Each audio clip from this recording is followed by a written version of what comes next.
Buenos días. Amén, ¿verdad? A esta canción, tus planes son perfectos y el Señor nunca nos dejará.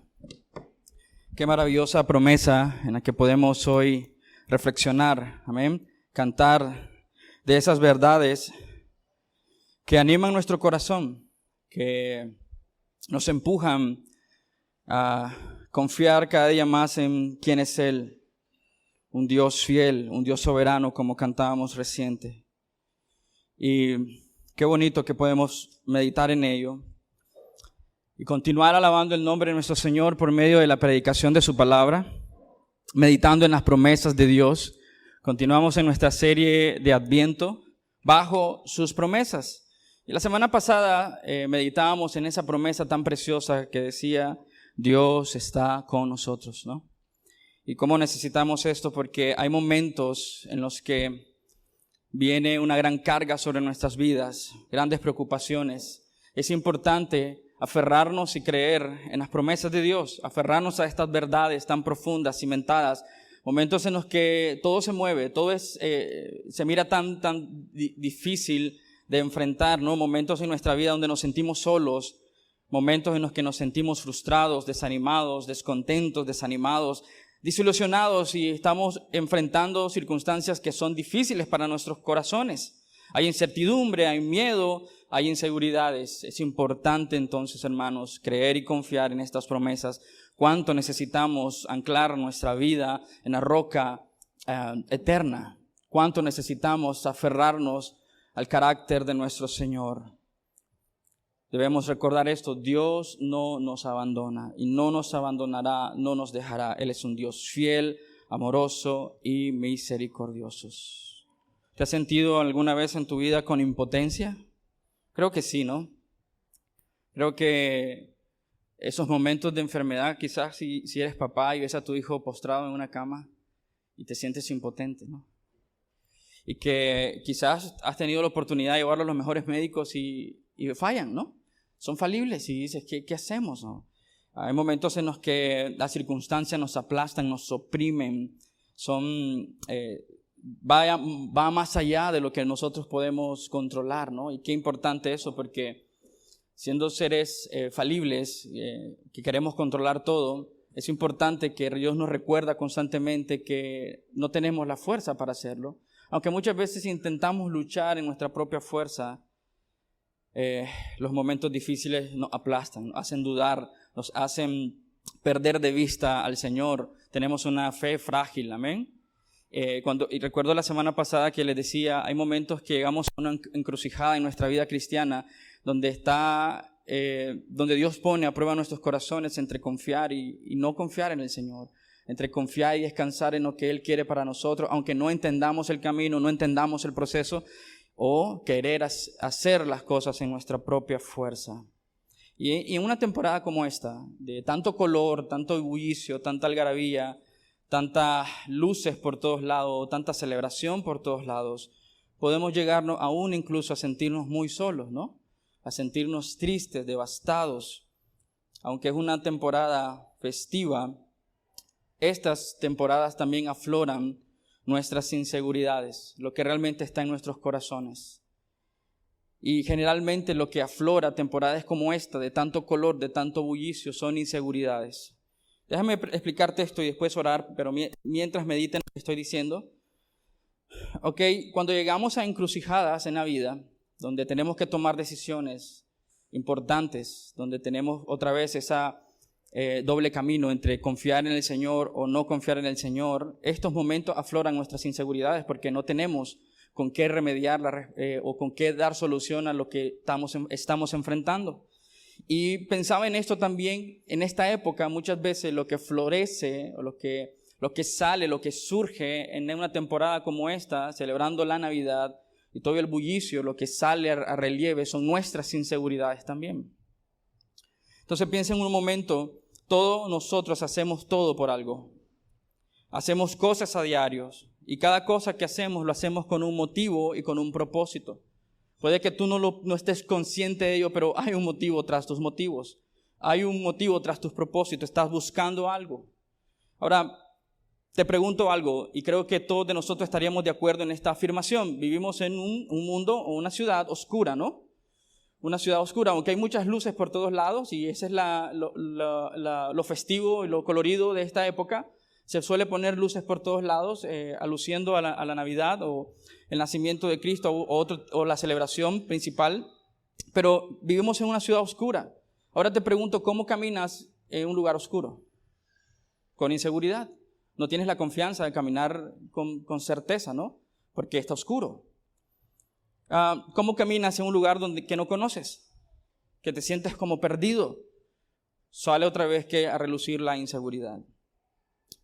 Ahora, la inseguridad no solamente tiene que ver con motivaciones de pánico, miedo, con sentimientos relacionados a la timidez o la propia inseguridad.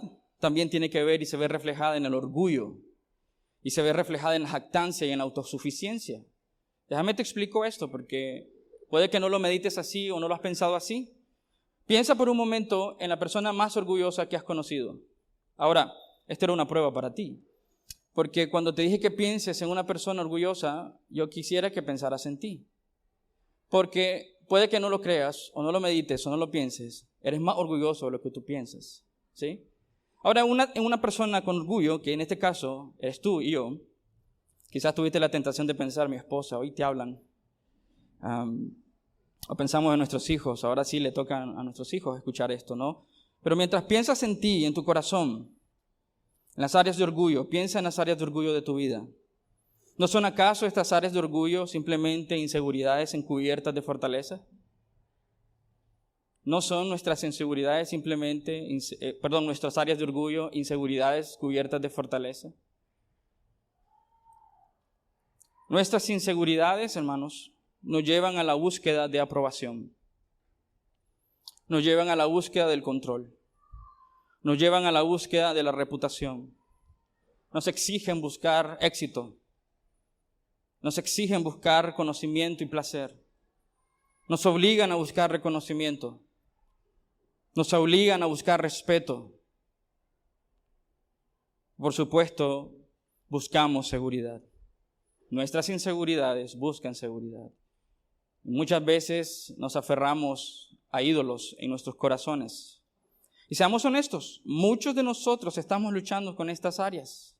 Esta mañana estamos luchando quizá con aprobación.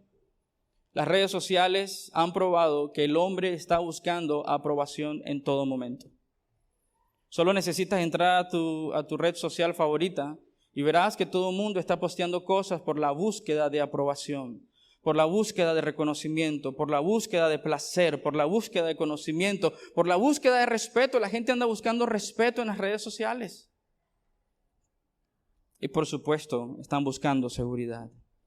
Y claro, Facebook o el nuevo metaverso no puede darte seguridad.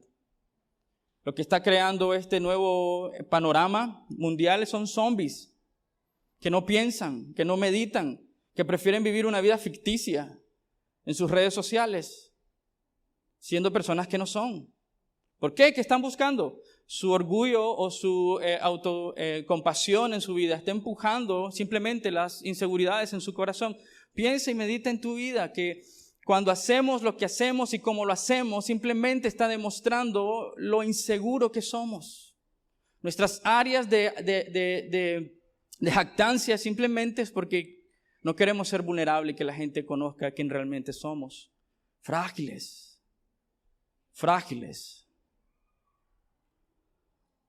Estas cosas, esta constante búsqueda de seguridad, control, reputación, éxito, placer, conocimiento, reconocimiento, incluso respeto, simplemente nos cargan, nos ciegan y nos esclavizan a vivir una vida de no disfrutar y deleitarnos en el Señor. ¿Ves qué importante meditar? ¿Por qué haces lo que haces? Porque quizás hoy tú estás haciendo lo que estás haciendo simplemente movido o motivado por inseguridad en tu corazón. Dios en su soberana providencia nos permite momentos de incertidumbre para que afloren esas inseguridades, para que nosotros nos aferremos a Él. Ese es un descubrimiento de conocer a Dios a través de los momentos difíciles y poder aferrarnos a ese Dios que conocemos en los momentos difíciles. Entonces Dios permite en su soberana providencia milagrosa, misericordiosa y todopoderosa, nos permite ver los frágiles que somos en los momentos de incertidumbre para aflorar esas inseguridades. ¿Pero para qué? Para mostrarte que solo en Él podemos estar seguros, aferrados a Él, y que nosotros como sus hijos podamos experimentar verdadera libertad. Yo les decía la semana pasada que tengo una relación amor y odio con la Navidad. Odio lo que la gente o la cultura en general está empujando en este tiempo, porque nos vende una paz que no existe, una felicidad que no existe, un gozo que no existe, nos da una seguridad que no existe. Pero qué poderoso cuando nos centramos nuestra vida en Jesucristo, porque es solo en Él en donde encontramos esa seguridad que tanto anhelamos. Si hay algo que todos nosotros tenemos en común aquí, es que estamos buscando sentirnos seguros. Y el único lugar donde podemos estar seguros es en la roca inconmovible. Pensando en esto, quiero invitarte a orar conmigo. Padre, venimos delante de tu presencia, Señor. Primeramente, Señor, agradeciéndote el privilegio, la oportunidad de poder reunirnos juntos como una iglesia, como tu cuerpo, como tu pueblo, como tus hijos amados, Señor. Gracias, Señor, por tu provisión, Señor, por proveer para nosotros para poder estar aquí y deleitarnos en ti, Señor. Gracias, Señor, por tu hermosa palabra, por la comunión por medio del Espíritu Santo, por lo que tú estás haciendo, Señor, en nuestra iglesia, en mi corazón, en el corazón de mis hermanos. Gracias, Señor. Pero Dios, hoy venimos delante de ti, Señor, reconociendo que somos frágiles, Señor, débiles. Nuestra fe, Señor, tambalea, Señor, ante las circunstancias. Pero Dios, permítenos correr bajo tus promesas y deleitarnos y descansar en ti, Señor. Cuánto necesitamos hoy, Señor, aferrarnos a quién eres tú, Señor. Conociendo, Señor, quién eres tú realmente, el Todopoderoso, inigualable, indomable. Señor, ayúdenos a ver realmente como usted ve. Y a disfrutar, Señor, en este tiempo que podemos reflexionar sobre la venida de Cristo a la tierra.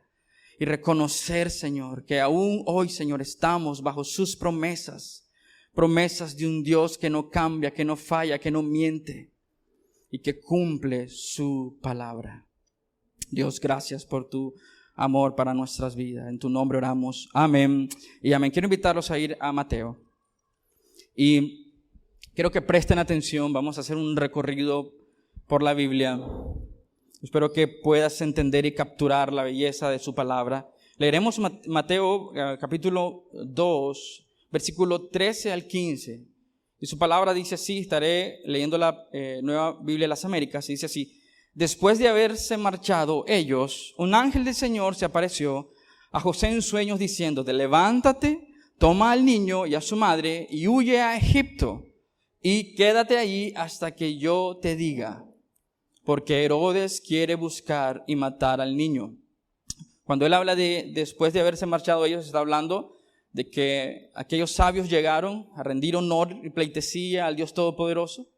Salen ellos inmediatamente en ese ambiente entre adoración, exaltación, de poner a Dios en su lugar de honor, de llevarle exaltación a Él. Inmediatamente cambia, dice que después de ellos el ángel del Señor apareció inmediatamente para decirle a José que se levantara y salieran para proteger ¿a quién? A Jesús y a ellos. ¿Por qué? Dice, porque Herodes quiere buscar y matar al niño. Y levantándose José, versículo 14, tomó de noche al niño y a su madre y se trasladó a Egipto. Estuvo allá hasta la muerte de Herodes para que se cumpliera lo que el Señor habló por medio del profeta, diciendo: de Egipto llamé a mi hijo. Qué importante este texto. Parece no darnos tanta información, pero es tan profundo, es tan importante para nuestra vida práctica como creyentes.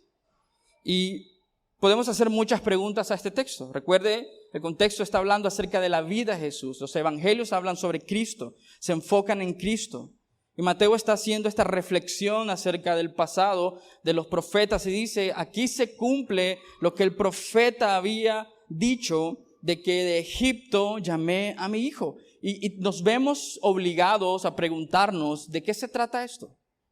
¿Por qué Mateo toma de un profeta para vincularlo a Cristo?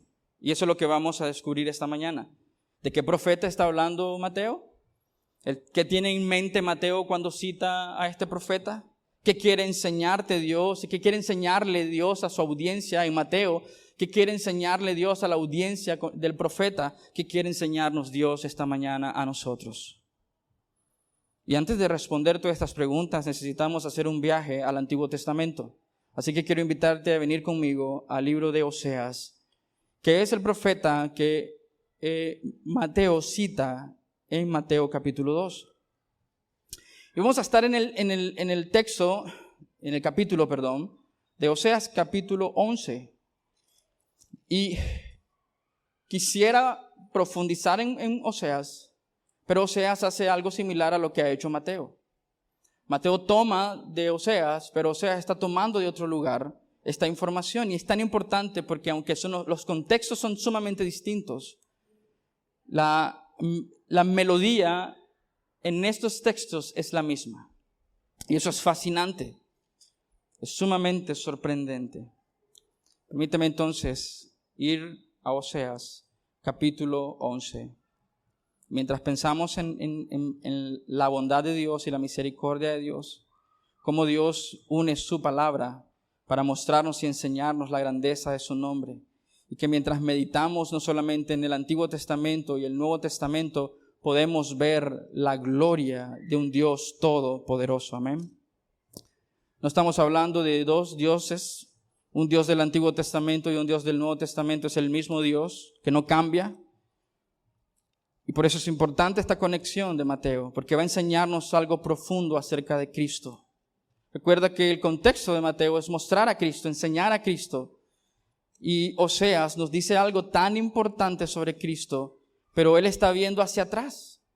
Y posiblemente está vislumbrando hacia el frente, hacia el futuro, pero su enfoque está simplemente en ver hacia atrás, ver hacia el pasado, lo que Dios ha hecho en el pasado, lo que Dios ha hecho en su misericordia.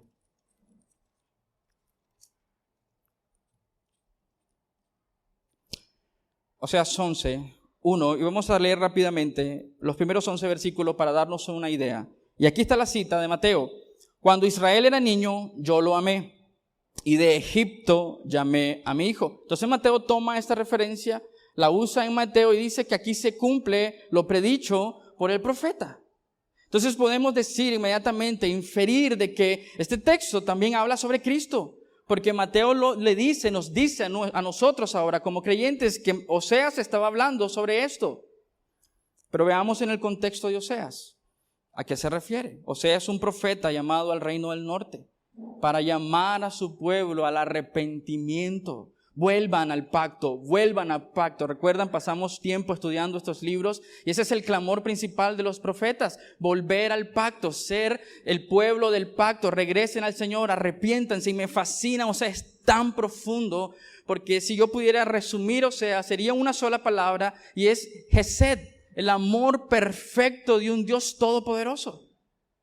Y está demostrando, es una ilustración del amor de Dios hacia un pueblo que es completamente infiel. Un pueblo que está caminando en la oscuridad, que está cautivo de sus pecados. Y el profeta llama una y otra vez al pueblo a regresar al Señor. Anuncia que viene el exilio y este texto es tan profundo y tan poderoso que vamos a leerlo juntos. Oseas capítulo 11, versículo 1, cuando Israel era niño, yo lo amé y de Egipto llamé a mi hijo. Cuanto más los llamaban los profetas, tanto más se alejaban de ellos. Note la intensidad de la pasión, del amor de Dios llamando a los suyos, pero los suyos en infidelidad están rechazando el amor de Dios. Tanto más se alejaban de ellos. Seguían sacrificando a los Baales, quemando incienso a los ídolos. Sin embargo, yo enseñé a andar a Efraín. Esta es una figura paternal de que un padre amoroso instruye, guía y enseña a caminar a sus hijos. Yo los llevé en mis brazos.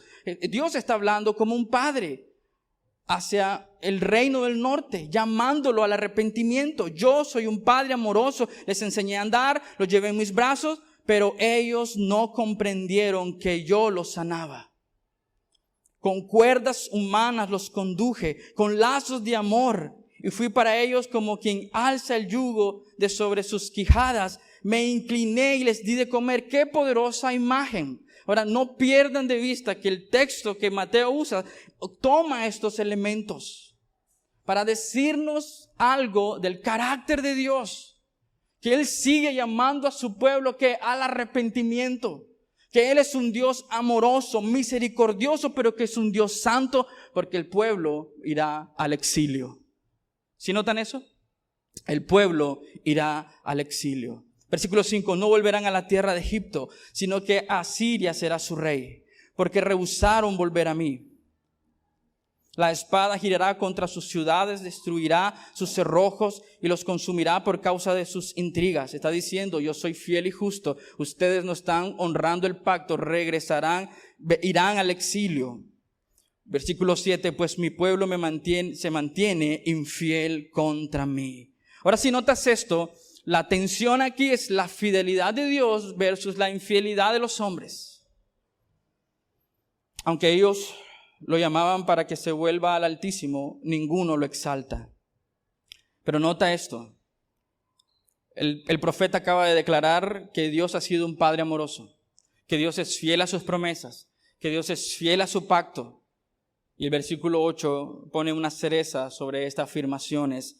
Dice Dios a su pueblo infiel, ¿cómo podré abandonarte, oh Efraín? ¿Cómo podré entregarte, Israel? ¿Cómo podré yo hacerte como Admá? ¿Cómo podré tratarte como a Seboín? Mi corazón se conmueve dentro de mí.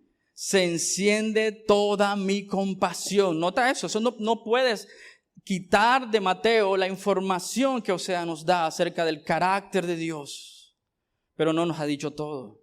Lo que Oseas está haciendo es una referencia ¿a dónde? A el exilio. A el éxodo.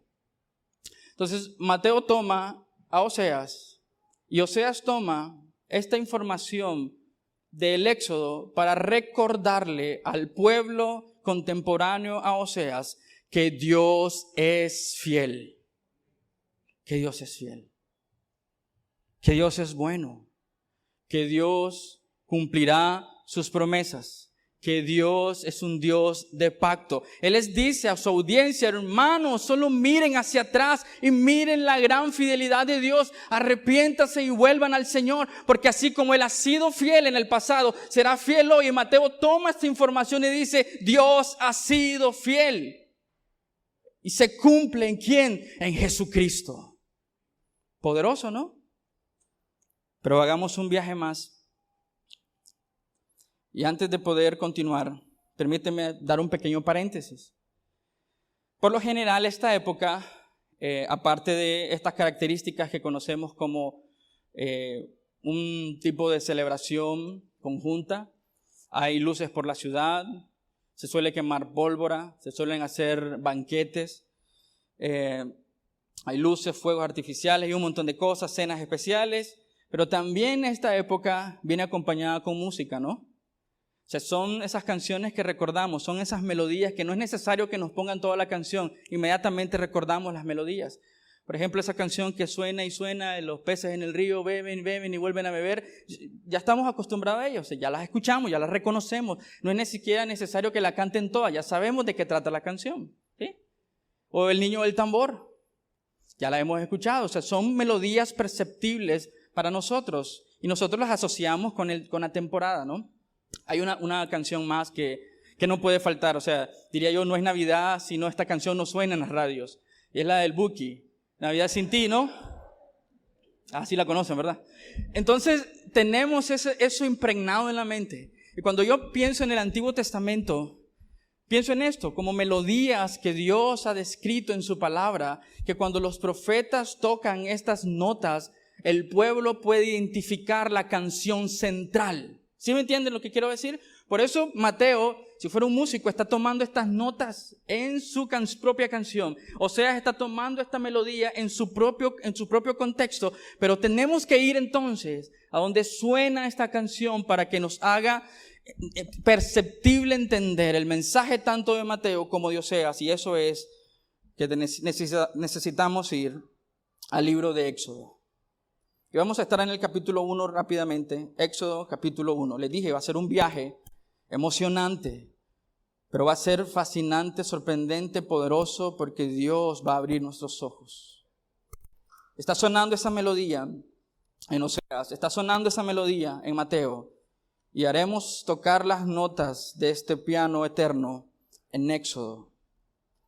La Biblia, en ese sentido, está impregnada de melodías divinas.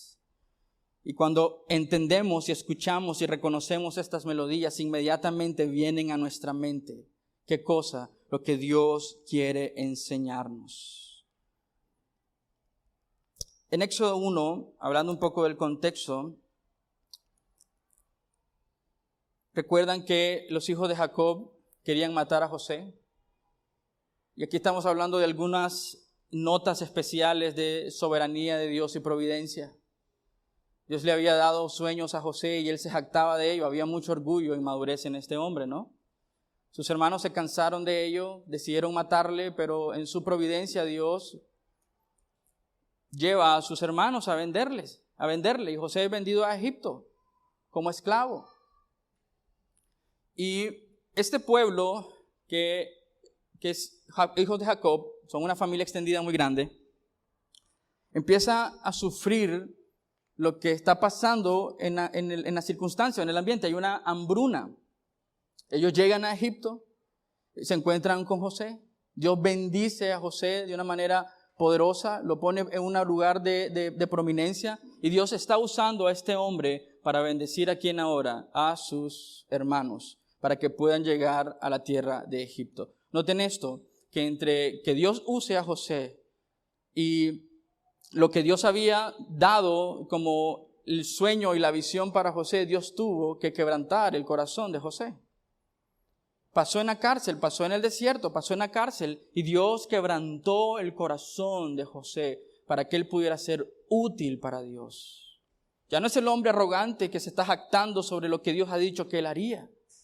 Es verdad, Dios dijo eso. Pero Dios quebrantó el corazón de este hombre para ser propicio, para ayudar a su familia y ellos pudieran llegar a Egipto, sobrevivir y que ser una gran nación. Recuerden, esta es la familia del pacto, descendientes de Abraham, Isaac y Jacob. La promesa reposa sobre esta familia. ¿Recuerda Génesis 46:3? Hablándole Dios a Jacob y él dijo, yo soy Dios, el Dios de tu padre, no temas descender a Egipto, porque allí te haré una gran nación. Hay referencias al pacto de Dios con Abraham, perdón. En Génesis 12, Dios le dice a Abraham que él será bendecido, será una nación grande, serán de bendición para otras naciones, y en él serán benditas todas las familias de la tierra. Entonces, no desconectes que Mateo está usando todas estas referencias al citar de que llamé a mi hijo de Egipto. Porque él está hablando en el aspecto del pacto de Dios con su pueblo, de que Dios es un Dios fiel. Cuando Oseas toma esta mismo decir de Egipto llamé a mi hijo, está hablando de la fidelidad de Dios a sus pactos y sus promesas. Así que, teniendo esto en mente, veremos un par de versículos, Éxodo 1:6, que son muy importantes para entender por qué Mateo y Oseas regresan a Éxodo. Éxodo 1:6, murió José. Mire qué interesante. Murió José y todos sus hermanos y toda aquella generación. Pareciera que no nos da mucha información, pero está dando muchísima información. O sea, el hombre que Dios había usado para bendecir al pueblo ya no está. Ya no están aquellos hombres, pero Dios está aquí recalcando de que el pacto no dependía de esos hombres. Que el pacto no dependía de José, ni de sus habilidades administrativas ni financieras. Dependía del carácter de él, ¿sí? Ni de las circunstancias, porque noten esto. Hay un pero en el versículo 7. Dice, y murió José y todos sus hermanos y toda aquella generación. Pero, importantísima palabra en teología, pero los israelitas, ¿qué dice?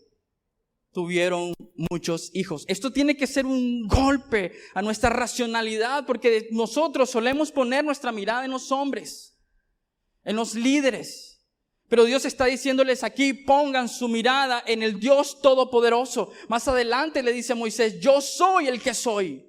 Una declaración impactante que estoy seguro Mateo tiene en mente cuando él dice, de Egipto llamé a mi hijo, porque Él es el que es. Son referencias a la soberanía de Dios, al carácter de Dios. Y dice, pero el pueblo de Israel se seguía multiplicando, estaban creciendo. La promesa no dependía o no estaba sobre los hombres. La promesa seguía avanzando y creciendo porque Dios es fiel. Dios es fiel. Pero los israelitas tuvieron muchos hijos y aumentaron mucho y se multiplicaron. Y llegaron a ser poderosos en gran manera. Y el país se llenó de ellos. ¿Qué está pasando aquí? Moisés, que escribe Éxodo, está diciendo que Dios es fiel a sus promesas. Que no importan las circunstancias, Dios es fiel a sus promesas. Pero nos dice, hay un detalle aquí importante en Éxodo 1. Pareciera sugerirnos de que ellos ya están bien ahí, ¿no? Esas palabras que está usando, crecieron, se multiplicaron, tuvieron hijos. Por supuesto tiene que ver con la promesa de Dios, pero el autor nos está diciendo algo más. Dice que llegaron a ser poderosos y llenaron el lugar. Ya estaban cómodos donde estaban. Ya estaban cómodos. ¿Cuántos de nosotros estamos cómodos en nuestra vida espiritual? Dios sigue actuando acorde a sus promesas, a sus planes y sus propósitos. Aun cuando el pueblo de Israel parece tener cierta comodidad, están siendo bendecidos, están siendo fructíferos, tienen una tierra. Recuerden, Dios les prometió una tierra, pero están en una tierra que no es la que Dios prometió, pero están bien, están siendo prósperos. Hay cierta sensación en este texto de que el pueblo está cómodo con lo que tiene. ¿Y qué pasa cuando nosotros nos acomodamos? Aumentaron mucho, se multiplicaron, llegaron a ser poderosos en gran manera. Es evidente y clara la fidelidad de Dios en este texto. Es evidente que Dios está cumpliendo sus promesas. Pero el pueblo está disfrutando de esa comodidad. Se está deleitando en esa comodidad. Nuestra tendencia es igual que el pueblo de Israel. Cuando estamos bien, olvidamos a Dios. ¿Cuántas veces has pasado por esto? De que estás bien y olvidas a Dios. Cuando todo es estable, cuando nos establecemos en una rutina, tendemos a relajarnos y evitamos caminar por fe. ¿Qué requería fe en ese momento? Salir de esa tierra porque no era su tierra. Pero ellos no están clamando por salir, ellos están cómodos donde están. La comodidad y la abundancia muchas veces debilitan la fe porque tiene un efecto anestesiante. La comodidad y la abundancia tiene un efecto anestesiante. Nos hace sentir como que ya hemos cumplido los propósitos de Dios y que todo está bien con nuestra vida. Pero Dios es fiel, ¿sí? Dios es fiel. Dios causa un terremoto espiritual en el versículo que sigue. Noten que hay un cambio de dinámica. Estos son tonos tristes, sombríos y fuertes. Dice, se levantó sobre Egipto un nuevo rey que no conoció a José, y lo que el texto dice en sí es que se levantó un nuevo gobernante, un nuevo imperio que no iba a reconocer ni tolerar el crecimiento del pueblo. O sea, no simplemente se levantó y no conocía a José, eso era imposible. Lo que está transmitiendo el texto es que traían un plan para someter al pueblo, ¿sí? Y lo que nosotros vemos en los versos del 8 hasta el versículo 22 son los planes de este nuevo rey, de este nuevo faraón que trae su nueva agenda política. Y empezamos a ver de que están siendo oprimidos. como se multiplicaban, empiezan a poner más trabajo pesado sobre sus hombros para evitar que se multiplicasen. Pero el texto nos dice que entre más opresión había en el pueblo, más se multiplicaban. Estaban creciendo. ¿Por qué? ¿Quién está detrás del crecimiento del pueblo? Está Dios y sus planes y sus propósitos. Dios siempre está actuando acorde a sus planes, sus promesas y sus propósitos. Dios está haciendo que el pueblo se multiplique, que el pueblo avance, que el pueblo crezca. Como ve el faraón que no puede evitar la multiplicación del pueblo, manda a llamar a las parteras para que éstas se incluyan en el plan y empiecen a matar. ¿A quiénes iban a matar? ¿Sí recuerdan? A los niños, varones. Ahora recuerda Mateo, cuando Herodes tenía la intención de matar ¿a quién? A Jesús. Pero no desconectemos esto, Génesis 3:15. ¿Qué dice? La simiente de la serpiente intentará siempre matar a la simiente de la mujer, porque por medio de la simiente de la mujer vendría la bendición a las naciones. La promesa hecha a Abraham no solo incluye una gran nación, no solo incluye una gran tierra y próspera, incluye lo que es realmente la promesa. Cristo Jesús viniendo por el linaje de Abraham. Y eso empieza a ocurrir aquí. Entonces esto no es simplemente la política de un faraón. Es Satanás detrás de esto, tratando de hacer ¿qué? Evitar de que se cumpla la promesa. Siempre que habrá promesas de parte de Dios, habrá oposición de Satanás a las promesas de Dios. Y esto no es diferente para su iglesia. Porque en cierta forma y sentido, la iglesia comprada con la sangre de Cristo también son parte de la simiente de la mujer, compradas con el precio de sangre en la cruz del Calvario. Por eso la iglesia tiene oposición, pero recordemos la promesa de Cristo, que las puertas del Hades no prevalecerán en contra de ¿quién? De su iglesia, aquella que ha sido comprada con sangre preciosa, la sangre de Cristo. Se levantó un nuevo rey. Podemos ver que ese rey tiene propósitos malvados, sí. Pero necesitamos ver que detrás de ese rey malvado está la artimaña de Satanás. De bloquear, de parar la promesa de la llegada de Cristo. Qué interesante que todo eso está en mente de Mateo. Y todo eso está en mente de Oseas. Y tiene que estar en nuestra mente. El faraón ordena matar a los niños. Después de que es un plan privado, se vuelve en un plan público. Porque las parteras no participan en el plan del faraón. Y el pueblo sigue ¿qué? Creciendo y multiplicándose. Y el faraón le dijo a la nación que arrojaran al río a todos los niños. Ahora, ¿qué nos enseña esto para nosotros? Los planes de Dios jamás serán frustrados. Los planes de Dios jamás serán frustrados. Esto nos debe recordar al exilio. En el exilio, la salida de Adán y Eva del huerto del Edén, los planes de Dios jamás serán frustrados. En el exilio, en el desierto, bajo el imperio egipcio, los planes de Dios jamás serán frustrados. El pueblo de Israel en el desierto, los planes de Dios jamás serán frustrados. La división del reino, norte y sur, los planes de Dios jamás serán frustrados. La negativa del pueblo a arrepentirse, los planes de Dios jamás serán frustrados. Y llegamos al tiempo bajo el imperio romano, los planes de Dios jamás serán frustrados. Isaías 46, 9 al 11 dice, acuérdense de las cosas anteriores ya pasadas, porque yo soy Dios y no hay otro. Yo soy Dios y no hay ninguno como yo, que declaro el fin desde el principio.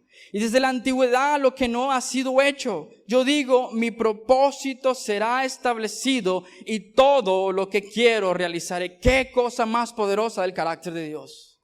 Y todo eso está en mente de Oseas y está en mente de Mateo y tiene que ser impregnado en nuestros corazones. Dios no cambia, sigue siendo el mismo ayer, hoy, y seguirá siendo el mismo por los siglos de los siglos, tras generaciones y generaciones. Versículo 11, yo llamo al oriente un ave de rapiña y de tierra lejana al nombre de mi propósito. En verdad he hablado y ciertamente haré que suceda. Lo he planeado y así lo haré. Los planes de Dios jamás serán frustrados. ¿Están pasando opresión? ¿Están pasando calamidad? Miramos en el capítulo 2, si me acompañan a Éxodo capítulo 2. Una mujer concibió a su hijo, viendo que era hermoso, lo escondió por 3 meses. Insólito, ¿no? Que recuerda que todo el pueblo anda buscando a los niños varones. Pero escondió a su hijo. Verso 3, pero no pudiendo ocultarlo por más tiempo, tomó una cestilla de juncos y lo cubrió con asfalto y brea. Y entonces puso al niño en ella y lo colocó entre los juncos a la orilla del Nilo. Aquí hay algo muy profundo que quizás no tengo el tiempo para abordar. Pero Moisés, que escribe tanto Génesis como toda la Torá o el Pentateuco, está usando referencia entre todos los libros. La referencia de que la mamá de Moisés puso a Moisés en una cestilla que fue cubierta con brea se encuentra en Génesis, cuando Dios llama a Noé a construir un arca. Aquí la palabra es una arquía. Moisés fue puesto en una arquía. Tanta referencia a la salvación del Señor, pero también a la justicia de Dios. Dice que fue puesto en una cestilla de juncos cubierta con asfalto y brea, exactamente las mismas palabras en Génesis, con referencia al arca.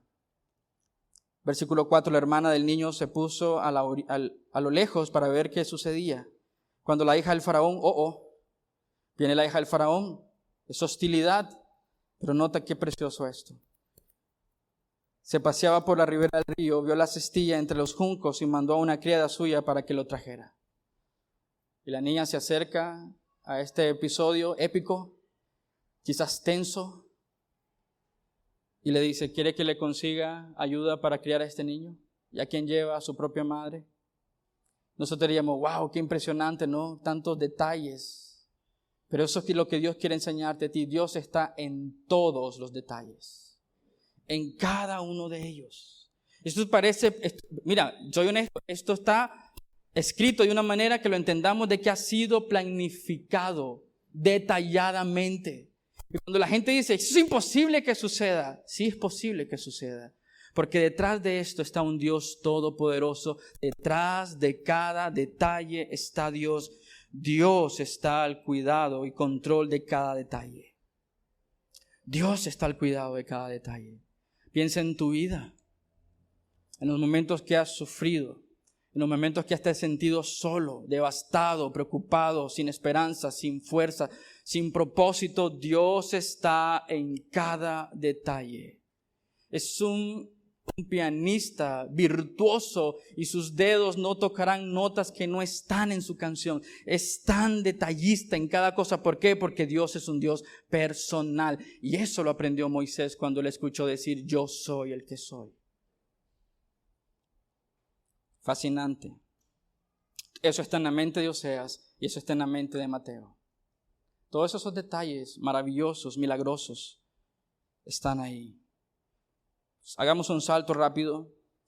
Éxodo 2, 24, Dios oyó su gemido y se acordó de su pacto. En el versículo 23 de Éxodo 2 dice que había pasado mucho tiempo, posiblemente 80 años ya, bajo opresión. O sea, todos esos años han sido sufrimiento. Pero tenemos esa errónea idea de que sufrir no es parte del propósito de Dios, ¿no? Vivimos en una cultura que corremos del sufrimiento, ¿sí? Una cultura hedonista que quiere el placer en lugar del sufrimiento. Y traemos eso a la iglesia diciéndonos no podemos sufrir. Y por eso es tan, creo yo, popular estas doctrinas que dicen no puedes sufrir, declara sanidad y ese montón de cosas. Pero esta gente sufrió realmente. Y en los propósitos de Dios, Dios usa el sufrimiento para recordarnos lo frágil, débiles que somos, pero también lo usa para que podamos correr a Él. Dice que Dios oyó su gemido. Dios nunca dejará a su pueblo en tinieblas, en oscuridad, en cautiverio ni esclavitud. Dios nunca hará eso. Dios no dejará a su pueblo en tinieblas, Dios no dejará a su pueblo en oscuridad, Dios no dejará a su pueblo en cautiverio, Dios no dejará al pueblo en esclavitud. Y eso está en la mente de Oseas y eso está en la mente de Mateo, ¿ok? No dejará Dios al pueblo en oscuridad. ¿Recuerdan la cita bíblica que aquel pueblo que vagaba en densa tiniebla vio gran luz? Una referencia a Cristo, hecha por Isaías 700 años antes de Cristo. Dios no dejará a su pueblo ni a sus hijos. Ahora quiero hablarte de un tipo de comodidad en este texto. No solamente está esa comodidad que nos encanta, donde no somos incomodados por nada, todo está bien, todo está perfecto, todo está próspero, estamos cómodos. Pero hay un tipo de comodidad que no solemos ver que es una comodidad. Nos hemos acomodado a la realidad y empezamos a decir, es tan dura esta vida, Dios no cumplirá sus promesas. Eso es acomodarse a la realidad que estás experimentando. No solamente cuando disfrutas la comodidad, y esta comodidad la disfrutas quizás en autocompasión. Y decir, ya Dios no cumplirá sus promesas. Ya ha pasado demasiado tiempo. Ya Dios se tardó. ¿Qué pasa, Dios? ¿Te has olvidado de nosotros? Y tenemos esa tendencia, esa tentación de decirle a Dios, Dios, te has olvidado de tu pueblo. Te has olvidado de mí. ¿Hasta cuándo, Señor, escucharás? Y dice el Señor, versículo 24, capítulo 2 de Éxodo, Dios oyó a su pueblo y se acordó. No es que se le había olvidado. Esto es una frase interesante porque dice que Dios está trabajando en función de su pacto. No es como nosotros que hacemos promesas y las olvidamos. ¿Cuántas promesas le hemos hecho a nuestros hijos y no las hemos cumplido? ¿O cuántas promesas le hemos hecho a nuestra esposa y no la hemos cumplido? O viceversa, ¿cuántas promesas nos han hecho a nosotros y no nos han cumplido esas promesas? Nos impactan, pero Dios no es igual a nosotros. Dios no es hombre para mentir. Cuando Él dice que se acordó, es que está diciendo que Él está trabajando acorde a sus propósitos. Dios actuará, Dios actuará, Dios actuó. Y ha provisto un líder, que era Moisés. Ahora noten esto, igual que José, él fue quebrantado en el desierto. Y nosotros necesitamos exactamente lo mismo. Ser quebrantados para ser usados en gran manera por Dios. Isaías capítulo 6. Cuando dice Isaías, vio a Dios sentado en el trono, excelso y sublime, respondió a la santidad de Dios diciendo, miserable de mí, un reconocimiento de quién es Él, un reconocimiento de Dios siempre llevará un reconocimiento de quiénes somos nosotros y de nuestra necesidad de Cristo. Y dice que un ángel voló y purificó con un tizón encendido los labios de Isaías. Eso es quebranto. Y después hay una pregunta retórica. Dice Dios, ¿a quién enviaremos? ¿Y qué dice Isaías? Envíame a mí.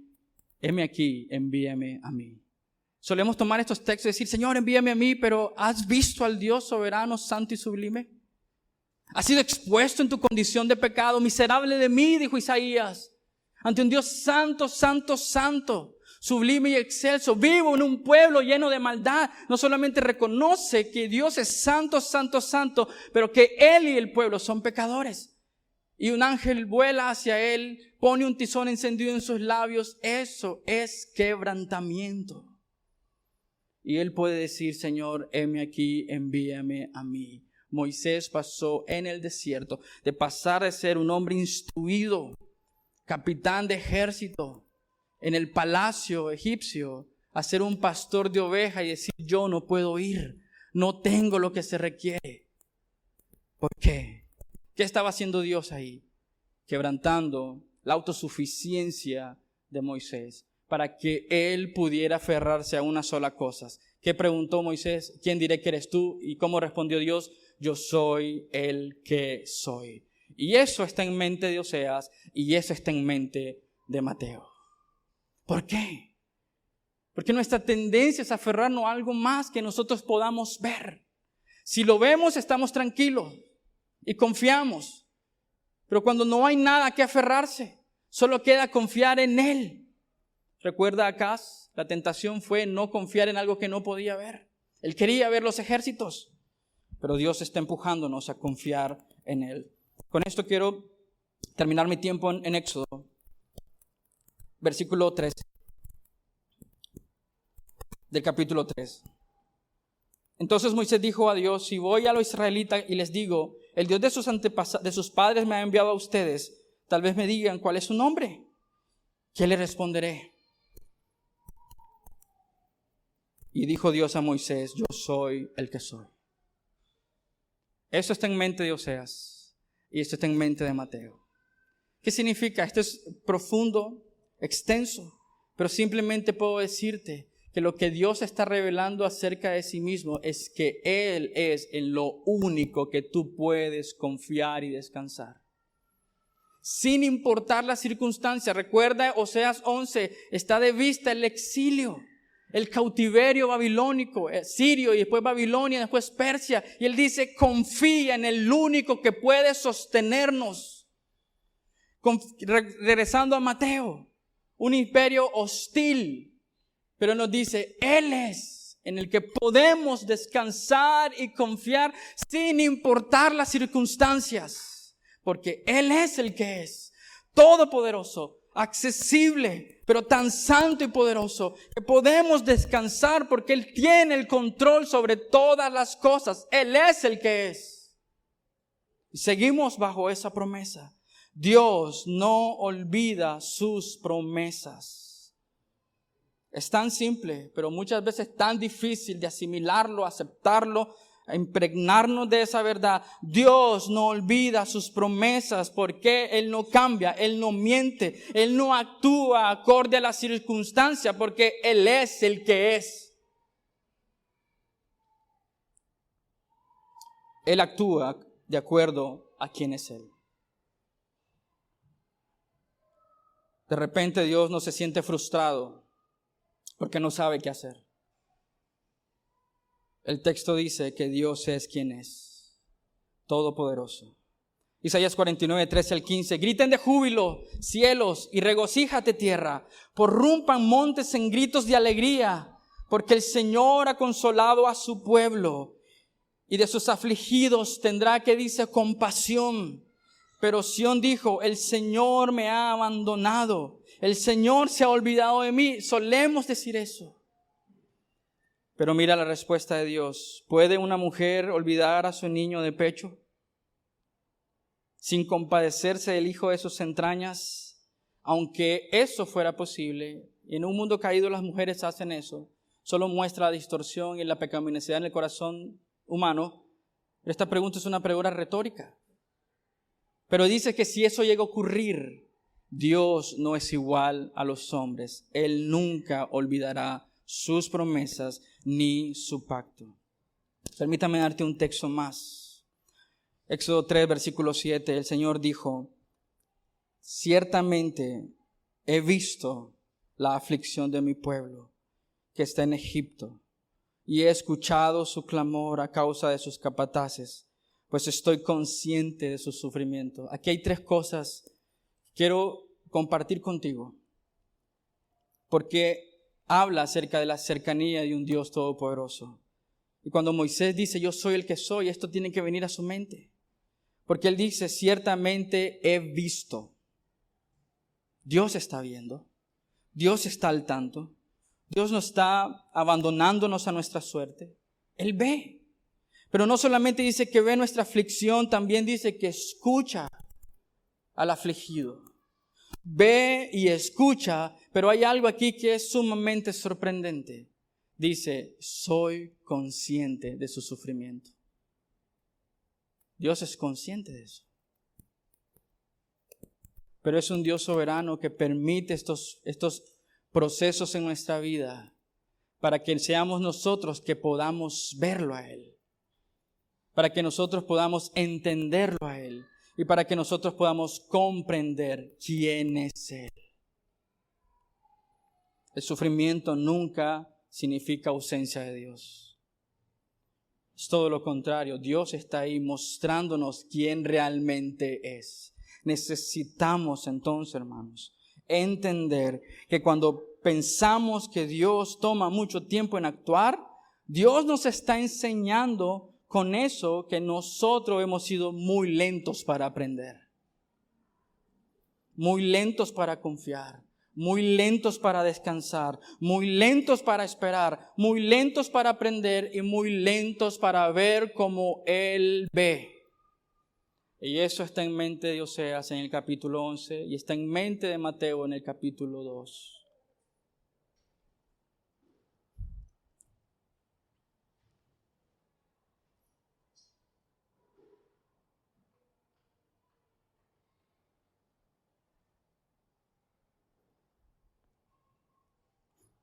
Entonces, Mateo, Oseas y todos los profetas hicieron lo mismo.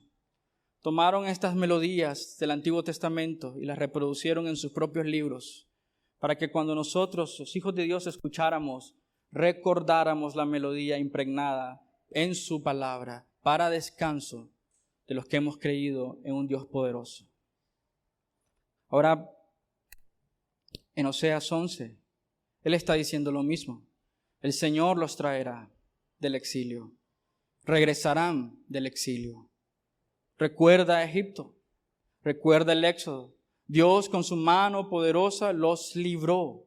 Dios con su mano poderosa los guió. Era la nube de día y el pilar de fuego en la noche. Era la roca que los guiaba a través del desierto. Dios estuvo ahí presente todo el tiempo. Recuerda eso, decía Oseas en el capítulo 11. Dios fue fiel y seguirá siendo fiel. Trajo a su pueblo del cautiverio egipcio. Traerá a su pueblo del cautiverio babilónico. Pero Mateo nos dice de que hay un nuevo Éxodo y hay un nuevo Moisés y su nombre es Cristo. Un nuevo Éxodo, un nuevo Moisés que viene a librarnos de nuestra esclavitud. Ustedes leen cuando los discípulos predicaban en Hechos. Todos hacen referencia a lo que Dios ha hecho en Éxodo. El poder de Dios de sacarlos del cautiverio babilónico. Para recordarnos estas melodías preciosas que dan aliento y ánimo al corazón. Dios es fiel. Fue fiel en el pasado, fue fiel en el presente y seguirá siendo fiel en el futuro. Descansa y confía porque aún estamos bajo sus promesas. Aunque parezcan que los planes no van bien. Aunque parezca que todo lo que está a nuestro alrededor se cae. Y nos debilita y nos frustra y nos angustia. Confía en sus promesas, porque Mateo dice, se han cumplido las promesas. De Egipto llamé a mi hijo para darnos libertad. Y Jesús dice en Juan 8, así que si el Hijo los hace libre, ustedes serán verdaderamente, realmente libres. Wow. Oseas está tomando el Éxodo para recordarnos la fidelidad de Dios. Mateo está tomando a Oseas y el Éxodo para recordarnos que Dios ha sido fiel. Y esa historia del pasado, simplemente Mateo nos está diciendo, es una sombra de la realidad que es Cristo, nuestro libertador. Mateo retoma esto y dice, Cristo es el libertador que necesitas. Cristo es lo que necesitas. Si Dios fue fiel en librar a su pueblo, Dios ha sido fiel en librar al remanente, Dios seguirá siendo fiel, porque hay un anuncio de un nuevo Éxodo y un nuevo Moisés de camino de regreso a la tierra prometida con el Señor. Y ese es Cristo. Hay momentos en nuestra vida en donde nos sentimos solos, impotentes, frustrados, luchamos con sentirnos abandonados, rechazados, momentos en los que las circunstancias nos aplastan, momentos en los que dudamos, perdemos de vista al Señor, momentos en los que nos falla la fe, momentos en los que no encontramos respuestas, momentos en los que no sabemos qué hacer. Y la tentación es quizás caer en el océano de desesperación y desesperanza. Pero Dios nos llama a meditar en su fidelidad. Él fue fiel en el pasado, en el exilio, en el éxodo, en el cautiverio, en el tiempo de los profetas. Dios fue fiel bajo el Imperio Romano y fue fiel bajo cualquier otro imperio, porque los planes de Dios nunca serán detenidos. Medita en la fidelidad de Dios. Aún en esos momentos de incertidumbre, tú y yo, como sus hijos, estamos bajo sus promesas. Una promesa segura. Permíteme terminar citando Hebreos capítulo 6, 13, 19. Hermano, sea cual sea la circunstancia en la que hoy te encuentras, déjame recordarte que Dios no te dejará ni te abandonará. Sí, hermano, es verdad. Dios no te dejará. Tenemos esperanza segura en Él. Hebreos 6, 13 al 19. Pues cuando Dios hizo la promesa a Abraham, ¿recuerdan esas melodías del Antiguo Testamento? No pudiendo jurar por uno mayor, juró por Él mismo. Eso es Génesis capítulo 15. Diciendo, ciertamente te bendeciré y ciertamente multiplicaré. Y así, habiendo esperado con paciencia, Abraham obtuvo la promesa. Porque los hombres juran por uno mayor que ellos mismos. Y para ellos un juramento dado como confirmación es el fin de toda discusión. Por lo cual, Dios, deseando mostrar más plenamente a los herederos de la promesa la inmutabilidad de su propósito, inmutable, no cambia, interpuso un juramento, a fin de que por dos cosas inmutables, en las cuales es imposible que Dios mienta, los que hemos, ¿qué dice?, buscado refugio, seamos grandemente animados para asirnos de la esperanza puesta delante de nosotros. Y por eso Mateo usa a Oseas y nos recuerda que Cristo es esa esperanza segura. Tenemos como ancla del alma una esperanza segura y firme, y que penetra hasta detrás del velo. Y por lo tanto, dice Hebreos, podemos centrar confiadamente al trono de gracia y llamarle a Él Padre. ¿Cuánta seguridad debe darnos estar en los brazos del Padre, no? ¿Por qué luchar con el control? ¿Por qué luchar con el reconocimiento? ¿Por qué luchar con inseguridades? ¿Por qué luchar con aprobación cuando Dios nos llama sus hijos por medio de los méritos de Cristo? Sea cual sea tu circunstancia hoy, solo recuerda que Dios es fiel y aún estamos bajo sus promesas y Él cumplirá sus promesas. ¿Oramos? Señor, te agradecemos, Señor, tu palabra. Qué impresionante, Señor. Realmente, Señor, hay tanto por hablar, tanto por decir, Señor. Pero incluso este poco tiempo que hemos meditado en tu palabra, Señor, deja mi corazón, Señor, sorprendido, maravillado, asombrado. Tan grande y poderoso eres. Tan sublime, Señor, tus propósitos. Dios, sin importar las circunstancias, Señor, tú llevarás a cabo tus propósitos. No nos olvidas, no nos dejas, no nos abandonas. Tú cumplirás, Señor, tus propósitos porque eres fiel. Has escuchado a tu pueblo, has visto a tu pueblo y conoces el sufrimiento de tu pueblo. Pero permites muchas veces, Señor, el sufrimiento simplemente para recordarnos que somos y estamos en un proceso, Señor, de llegar a ser a la estatura del varón perfecto. Y por eso el apóstol Pedro toma esto y dice, Señor, aunque suframos aflicciones y seamos tirados puestas a prueba como el fuego prueba el oro, simplemente es para demostrar la profundidad y lo valioso de nuestra fe. Y por eso el apóstol Pedro vuelve a retomar este texto y dice, confiemos en el gran poder de Dios y humillámonos y a su debido tiempo Él nos restaurará y nos levantará. Señor, ayúdenos a confiar plenamente en usted. Y hoy, Señor, como tus hijos, estamos aún bajo tus promesas. Las circunstancias no cambian quién eres. Los problemas financieros no cambian quién eres. Los imprevistos, Señor, no cambian quién eres. Lo que mueve y turba nuestro corazón no cambia que tú eres el que eres. Yo soy el que soy, dice tu palabra. Ayúdanos a aferrarnos a eso, a Cristo como la luz, como la resurrección, como la verdad y la vida, como el pan de vida. Gracias, porque Él nos ha hecho libres.